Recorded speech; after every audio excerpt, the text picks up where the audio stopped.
You have got commits on a feature branch and need to get them into your main branch.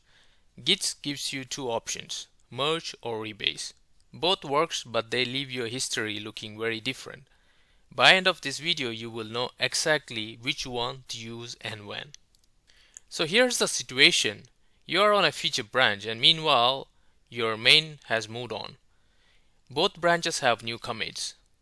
Main has two new commits, A and B, where your feature branch split off and added commits C and D.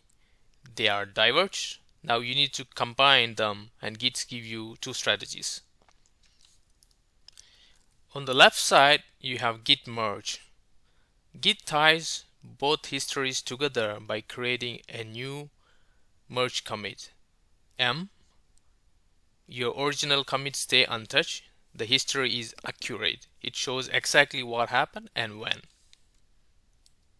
On a big teams, this creates a lot of merge commits. History starts looking like a tangled web.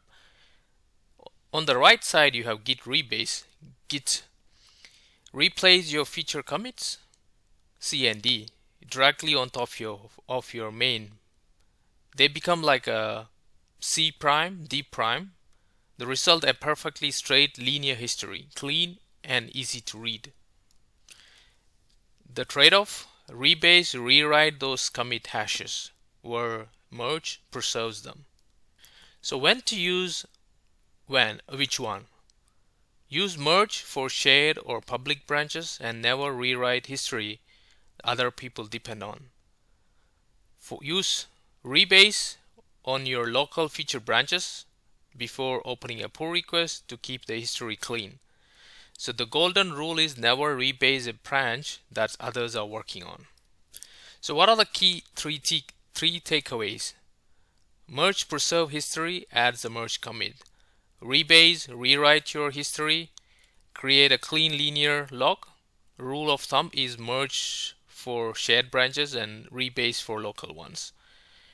Which one does your teams use, merge or rebase? Let me know in the comment section. I will always read the comments, so looking forward your update.